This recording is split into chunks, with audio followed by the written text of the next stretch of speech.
Esta ha sido una semana muy intensa, de manera particular, porque ha sido la semana en la que se ha dado a conocer y se ha debatido en detalles la acusación del Ministerio Público contra 7 personas imputadas como receptores de los sobornos de Odebrecht. Ya luego de las medidas de coerción y la exclusión de 8 personas que estaban incluidas en el expediente inicial, pero que el Ministerio Público consideró que debía dejarlos fuera porque las pruebas no eran suficientes. También esta semana se ha conocido de una decisión del Departamento del Tesoro de los Estados Unidos, incluyendo al senador Félix Bautista en la lista de las personas incluidas en la llamada ley Magnitsky, que es una ley que sanciona a las personas que han cometido delitos graves, violación de los derechos humanos o que atentan contra la seguridad de los Estados Unidos o que han cometido graves actos de corrupción. Félix Bautista es el segundo dominicano incluido en esa lista y él sigue siendo senador, no ha sido sancionado por la justicia dominicana y ha habido reacciones como la del precandidato presidencial Francisco Domínguez Brito, que entiende que el comité político debe sancionarlo tanto a él como al secretario de Finanzas del PLD, Víctor Díaz Rúa. Hay además un debate entre los abogados que forman parte de algún modo de los defensores del caso de sobornos pagados por Odebrecht, porque entienden que el Ministerio Público se ha excedido en su revelación de todos los detalles a los medios de comunicación de las imputaciones que se han presentado ante Secretaría de la Suprema Corte de Justicia, que correspondía no al Ministerio Público, sino a la Suprema Corte de Justicia, entregar por Secretaría a los interesados y a las partes imputadas las copias del expediente. Esto supuestamente bajo el entendido de que la proporcionalidad o la igualdad que tienen las partes, en muchos casos, dicen algunos, el imputado no conoce de la acusación cuando ya la misma está en manos de medios de comunicación. Ese es un debate muy teórico y jurídico y que de algún modo puede ser que jueces consideren que el imputado en cada caso está en desproporción en relación con los datos que se han ido publicando durante toda esta semana sobre las operaciones que le imputa el Ministerio Público. Eso, sin embargo, vamos a dejarlo como algo para el debate y para la consideración de los abogados y los jueces, porque en definitiva a los medios de comunicación lo que nos interesa es divulgar los datos relacionados con el caso que el Ministerio Público había mantenido durante un año en un estricto secreto. Bueno, yo no sé, hay cosas que uno no entiende. Yo puedo entender perfectamente que una persona que es imputada y es una persona con una vida pública, es un actor público, inmediatamente salga a defenderse y salga a atacar el expediente, la acusación del Ministerio Público. Ahora, yo no entiendo por qué, desde el punto de vista político, hay gente que se extraña o quiere escandalizarse o decir que fulano es una víctima, y del propio Ministerio Público, porque escuché al procurador diciendo que no, que cómo va a ser, que él ha recibido el respaldo de prácticamente toda la sociedad, queriendo obviar voces críticas que son voces que yo creo que tienen moral para hacerlo, porque ha habido aquí organizaciones cívicas, activistas, que durante muchos años, no ahora con este caso de Odebrecht, han estado trabajando, han estado aportando a la sociedad en el tema corrupción, en el tema transparencia, han estado protestando contra este y otros casos, y esas organizaciones, por ejemplo, ahí está Participación Ciudadana, que por cierto ahora quien es su director, Carlos Pimentel, es un especialista en el tema de transparencia, tampoco no es una persona improvisada. Entonces, esas organizaciones, esos activistas, estos y otros, han leído ese expediente con gente que sabe de lo que tienen en mano. La Fundación Institucionalidad de Justicia hizo un estudio del expediente. El grupo Círculo Juan 23 también, ¿verdad? Sí. Centro Juan 23. Que por cierto son las organizaciones que acaban de presentar una demanda. Una intimación. Entonces, al Ministerio el procurador, Público, en lugar de ver esas voces críticas como como antagonistas hacia él y su labor, lo que debe verlas es como aliadas. Como aliadas porque quieren ayudarle a que le haga... Perfeccionar el expediente. A que él haga un mejor papel y a que su equipo haga un mejor papel. Entonces yo esa parte, esa sensibilidad quizá extrema del señor procurador, yo no la entiendo mucho. Yo podría entender que los políticos digan eso me están persiguiendo, porque eso es lo normal. El político siempre dice que es persecución política. Mira, lo que tienen que hacer los abogados y los acusados es demostrar en el tribunal que no es verdad eso que se le imputa, ¿no? Pero demostrarlo con hechos. ¿Verdad? Y lo que sean...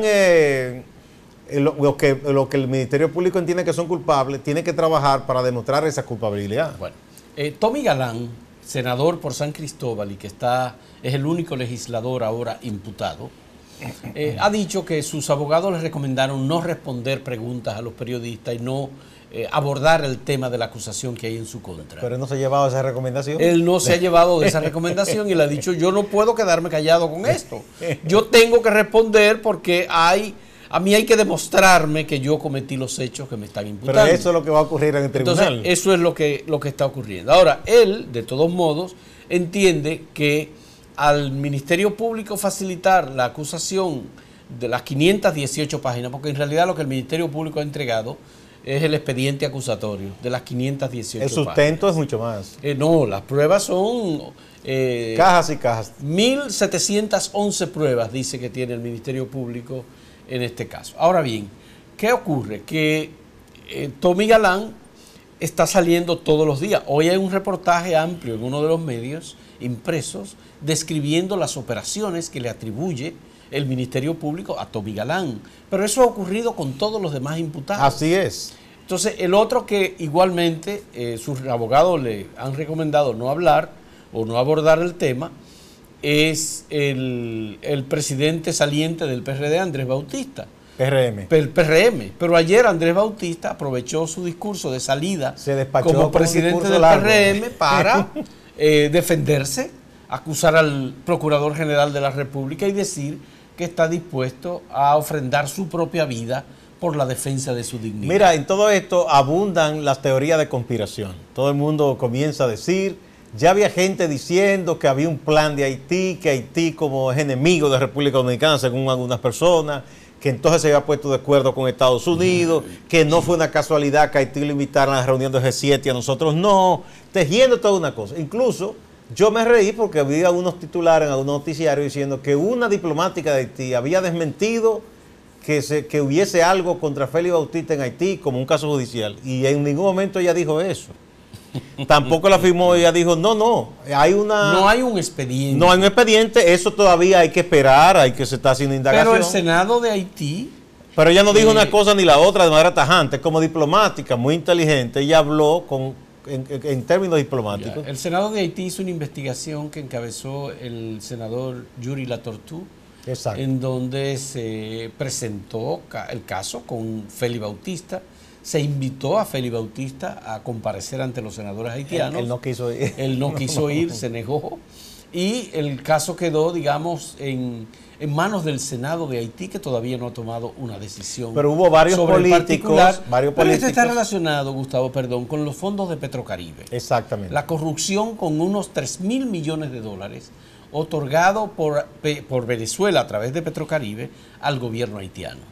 Y por supuesto, la reconstrucción de Haití, hay un monto de dinero que le correspondió a varias de las compañías de Félix Bautista que trabajaron en Haití, y Félix Bautista fue tan explícito en un momento que dio declaraciones diciendo que él estaba dispuesto a asumir él solo, con sus compañías, la reconstrucción total de Haití si le pagaban.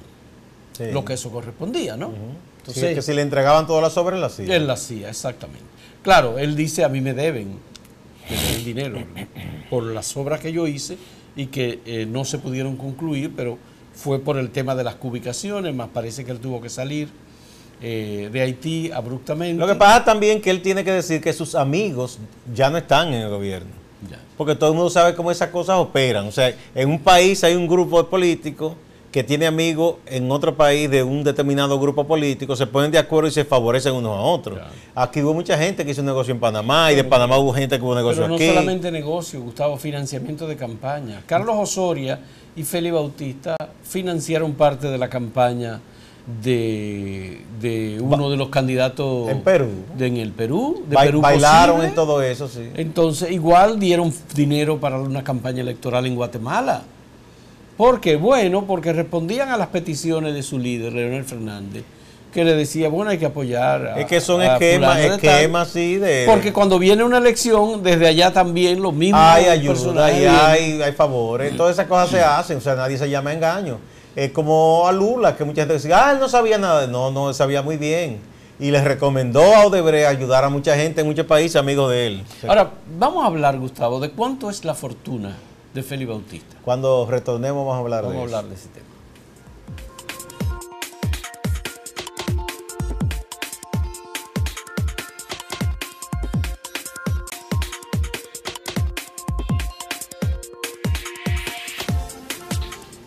Francisco Domínguez Brito, cuando fue Procurador General de la República y sometió a la justicia al senador Félix Bautista, estimó que Félix Bautista había realizado actos de lavado de activos por unos 27.000 millones de pesos. Solo con un grupo de empresas, una o dos empresas fue. Exactamente, eso fue más o menos el cálculo que hizo Francisco Domínguez Brito.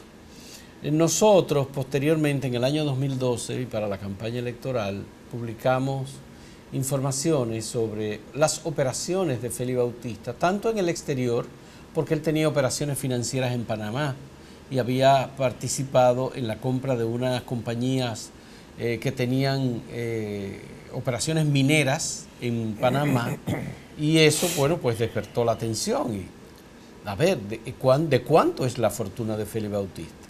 En una entrevista que nos concedió a nosotros Félix Bautista, y que ayer incluso pasamos parte de esa entrevista, él dijo desconocer el monto de su fortuna. Félix Bautista es un hombre que tiene numerosas empresas, inició sus operaciones empresariales en la industria de la construcción, en la industria inmobiliaria, como ingeniero. Tanto, la primera empresa fue Rofi, él tenía constructora Rofi, y luego creó varias empresas más que aparentemente le dieron un tipo de transacciones u operaciones voluminosas. Ahora bien, hay que hacer una precisión, Fausto, en donde demostró tener realmente una cantidad de equipos, maquinarias y personal que podía ser grande. No, pero ya ahí era un potentado. Hay que decir que el sueldo que tenía, porque fue su único trabajo conocido, en la director de la oficina de supervisora de obra del Estado, de ¿verdad? Ingenieros supervisores, sí. El sueldo ahí no llegaba a 100.000 pesos mensuales. Y con ese sueldo, porque que se sepa, no heredó fortuna, no se sacó la loto de Nueva York, ni el gordo de España famoso. Es un premio que hacen todos los años. Y de ahí él saltó a tener una empresa, ¿verdad?, con grande capital y con capacidad para asumir obras millonarias. Uno no sabe cómo se dio esa magia. Yo no sé cómo se dio eso. O sea, fue una cosa... Bueno, casualmente trabajó en el Estado, en el sector de construcción, y se convierte en un potentado en la construcción. Pero lo que pasa es que las operaciones de Félix Bautista se dieron fundamentalmente en la Oficina de Ingenieros Supervisores de Obra del Estado. Félix Bautista, a través... Eso fue de acuerdo con la acusación que le hizo Francisco Domínguez Brito. Contrataba compañías que a su vez eran constructoras de obras muy costosas en el Estado Dominicano. Esas compañías tenían operaciones indirectas o directas, subrepticias o subterráneas con él y con sus empresas. Hubo obras de esas que se pagaron una y dos veces. Ese es otro tema. Él se autocontrataba. Y por supuesto hay...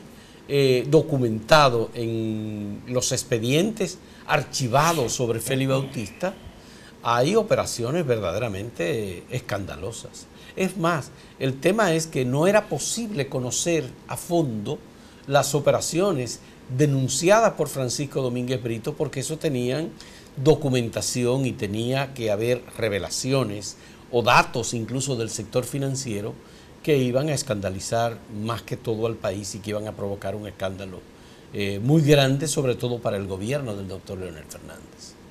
Entonces, en este país nadie sabe cuánto es la fortuna de Félix Bautista. Del mismo modo que tampoco se sabe cuál es la fortuna de Víctor Díaz Rúa. La revista Forbes publica cada año informaciones sobre las fortunas más grandes en el mundo, y como hay una revista se hace desde México y República Dominicana. Una versión para Hispanoamérica. Una versión, exactamente. Aquí es normal que se publiquen las 10 principales fortunas, por ejemplo. Y sale Pepín Corripio, y sale la familia Vicini, y sale los pero eso son familias empresariales reconocidas. Sí, claro. Del sector privado, sobre todo. Sí, pero en esos casos no hay ningún tipo de alarma, porque tú puedes decir, alguien puede decir, bueno, yo tengo 300, 400, 500 millones de dólares, o mi familia tiene 1.000 millones de dólares, tienen 100 años operando, sí, y ganando y creando empresas, y establecidas con 4.000, 5.000 empleados. Pero tú dices, bueno, ¿y cuál es la operación empresarial de un personaje como Félix Bautista? O como Víctor Díaz. Es que esos son... O como de Andino Peña, por decirlo, que estuvo en la industria de la construcción. El término empresario se ha relajado. Aquí hay un señor que está sometido, en el caso ese de Onza, que todo el mundo dice que empresario, pero ¿qué empresario es ese? Cuando tú averiguas el historial, no ha hecho nada que no sea una relación ventajosa en base al tráfico de influencia con el Estado. Entonces, no, eso no es ser. El empresario es aquel que crea empresa, que puede hacer negocio con el sector privado, pero también con el Estado en base a la transparencia. Pero esa gente que al amparo de tráfico de influencia crece, y entonces es una forma como de lavar las actividades. Ah, yo soy empresario, ¿verdad? Aquí una vez se relajó ese nombre con gente que contrataba combo y cosas. Y que fulano es un empresario artístico. Pero decían empresario, que contrataba un bachatero, un convero, una cosa. Mira, lo entonces, de creación de empresas, Gustavo, hay que tener cuidado, porque aquí hay empresas de carpeta y la gente las compra. Sí, pero te digo, creación de empresas reales, estamos hablando. No, porque vamos a ver, cualquiera crea lo que sea. Sí. Recuerda que aquí, cuando vino el auge del Internet, hubo gente que se dedicó a lo siguiente. Veía el nombre de uno como periodista más o menos conocido, y agarraba el nombre de uno y lo registraba pagando $10, $20 en un sitio web. Cuando tú ibas a hacer algo con tu nombre, decía, no, pero ese nombre ya estaba, lo tiene alguien. Sí. Entonces lo que hacía era que tú tenías que pagarle para tú recuperar el dominio sobre tu nombre. Pero eso es oportunismo. Y bueno, pero te quiero decir, perfectamente, pero eso es lo que te quiero decir, que hay gente capaz de crear cualquier cosa de la nada para hacer negocios turbios. Ya. Entonces eso es lo que se da mucho en la política. Ya. Ahora bien, la fortuna de Félix Bautista nadie la sabe, ni la sabe Estados Unidos, como se publicó ayer, que es una versión sacada de Wikipedia, pero que se atribuyó a Estados Unidos, y realmente no es así. Estados Unidos no ha atribuido, no ha dado ninguna información sobre el monto de la fortuna de Félix Bautista. Puede ser y no ser, porque tú sabes, inclusive datos decía que era hasta 2010, de 2010 para acá seguro que se ha incrementado más. Porque que uno sepa, hay un dicho popular que la gente decía siempre, el dinero va donde hay más dinero. Sí. O sea, el que tiene mucho dinero, a menos que sea un loco que lo dilapide, ese dinero ya le va a reportar más ganancia. Sea que lo convierta en monedas duras y lo ponga en cierto tipo de instrumento de inversión financiera o lo que fuere, ¿no? Entonces, hasta 2010. Entonces, realmente hubo todo un escarceo con esto. Que se dijo que la fortuna de Félix Bautista es una fortuna en pesos de unos 84.500 millones de pesos. 84.600. Puede ser mucho menos, puede ser mucho más, uno no lo sabe. Pero ni aún así él ha salido a decir, miren, este es mi patrimonio. Bueno, puede ser porque él ha hecho declaraciones juradas de bienes. Hay que ver su última declaración jurada de bienes. Hace mucho que no hace. ¿Cómo que no? Pero él como senador tiene que hacer una declaración. ¿Cuándo la hizo? Como senador tiene que haberla hecho en el 2016. Él es un ciudadano especial que está exonerado de eso. Fue un ciudadano que fue candidato sin ser proclamado. Es un ciudadano especial. Tiene un... Pero bueno, quien deja la situación así en una nebulosa permite que la especulación y la falsedad a veces de información corra más de la cuenta, más de lo que debía. Es un campo fértil para muchas cosas. Es un campo fértil para especular. Lo mismo pasa con la fortuna de Víctor Díaz Rúa, que fue mucho más parlanchín en su momento, cuando era ministro de Obras Públicas, y decía que tenía tanto dinero o más dinero que las principales familias conocidas de República Dominicana. Ahí hay un poco de galloloquismo también, porque o sea, aquí sabe todo el mundo cuáles son las familias tradicionales ricas y no es tan fácil que usted, por más que venga de la noche a la mañana, decir, yo tengo marca fulano. Eso tú nunca lo vas a ver en una familia de gente que de verdad tiene una fortuna familiar ya acumulada durante muchos años. Bueno, hacer ese tipo de alarde. El sistema político tiene que revisarse, porque si el sistema político está creando riquezas como las que pueden decirse o divulgarse, atribuibles a los políticos que vienen como llegaron en chancletas, como decían en principio, y ahora andan en jipetas. No, es en helicóptero y aviones ahora. Y en yate. Eso cambió, no, por supuesto. Ya una jipeta es algo vulgar para esta gente. Es una debilidad y es una terrible falta del sistema político. Pero que los funcionarios puedan enriquecerse. Tú lo dijiste de una forma muy bonita, crea riqueza. No, ahí no se ha creado nada. Eso es expoliando los recursos del pueblo dominicano, del Estado. Esa gente no ha creado nada, esa gente ha sustraído. Porque eso no es crear nada, no. Eso es como se dice que tal gobierno ha sacado tanta gente de la pobreza. Y es un esquema de transferencia, ahora le dicen de manera muy bonita, de que transferencia condicionada. A un pobre que le dan una tarjetita, un cilindro de gas, no están sacando a nadie de la pobreza. Es un pobre atado a esa miseria. Igual que ese político que acumula en base al saqueo, no ha creado nada, ese ha expoliado, se ha robado. Sí, y lamentablemente eso es lo que ha ocurrido en una sociedad dominicana marcada muy fuertemente por la desigualdad, la pobreza, la falta de recursos para atender los temas principales del país, como la salud, la educación. Eso es lamentablemente lo que demuestra la fractura. Esa carga, cada vez que usted, si se contrata, por ejemplo, una empresa extranjera y se sobrevalúa para usted hacerse con un dinero y esa empresa gana más, eso se va a pagar. ¿Y quién lo paga? Bueno, el pueblo que paga impuestos, la población, desde el más grande, el más rico hasta el más humilde, que cuando compra cosas paga impuestos. Bueno, cuando tú pasas por la calle, en los restauradores, creo, en donde vive el presidente de uno de los más grandes, el más grande de los bancos privados del país, Manuel Alejandro Grullón, y tú ves su casa y al lado, cerca, muy cerca, en el lado contrario, ve la residencia de Félix Bautista, tú te das cuenta. Tú dices, caramba, ¿son iguales? No, no son iguales, no. Tú te das cuenta y dices, espérate, pero Félix Bautista es el triple o el cuádruple o el quíntuple, debe tener la fortuna de Manuel Alejandro Grullón. Para que usted vea. Para que usted vea cómo son Bueno, las cosas. dicen en el lenguaje de la banca que los banqueros austeros y hasta tacaños son los mejores, porque ellos están conscientes que trabajan con un dinero que no es suyo. Que no es suyo. Entonces, cuando usted es un banquero muy alegre comprándose aviones, tenga cuidado con ese banco. Bueno. Si el banquero es austero, es confiable. Bueno, hacemos una pausa.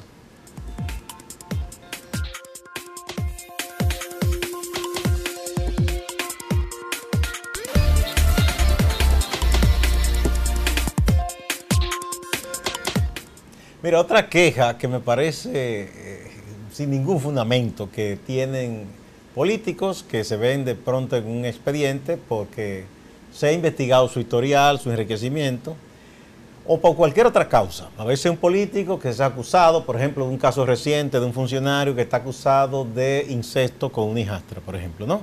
A veces un político que es acusado de golpear a su compañera. Se quejan mucho y dicen, no, eso es una campaña, me quieren hacer daño, porque yo tengo una historia.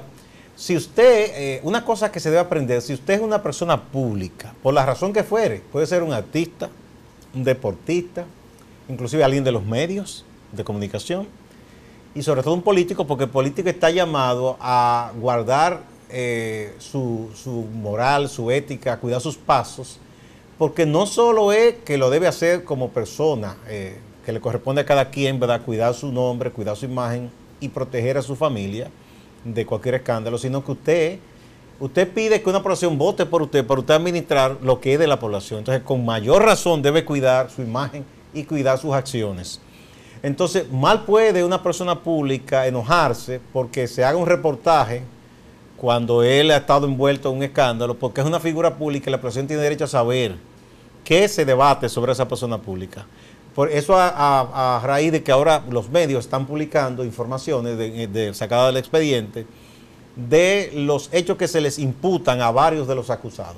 Gente que ha comprado yate, que ha usado un familiar para hacer transferencia de dinero, que ha puesto dinero a nombre de la esposa, de los hijos. El yate tiene nombre, el Balbi, que costó 5 millones bueno, ese de es el dólares. caso de Díaz Rúa, pero hay otros más metidos en todas esas cosas. Gente que de pronto ha tenido mansiones y tú dices que esta gente solo ha trabajado como político. O sea, ¿cómo es esto? Entonces, mal pueden sentirse o ampararse en el lugar común de decir, me están atacando, es una campaña mediática. Sobre todo porque hay quienes usan los medios para destruir a sus enemigos, para atacar y para venderse ante la población, son los políticos. Entonces, no pueden quejarse de que cuando están en medio de un tema negativo, los medios también pongan los ojos en ellos. Mira, por supuesto, los políticos están incluso en la legislación y la jurisprudencia ya en materia de delito de prensa en República Dominicana. Si son funcionarios públicos, están excluidos de las demandas por razones de acusaciones que se le hagan, por la necesidad de la transparencia. Están sujetos, digamos, a la verificación, al auscultamiento, a la revisión de todas sus operaciones, Entonces, es normal que la sociedad quiera conocer cómo se comportan sus dirigentes, si son funcionarios públicos, si son legisladores, si son ministros, si son presidentes de la República.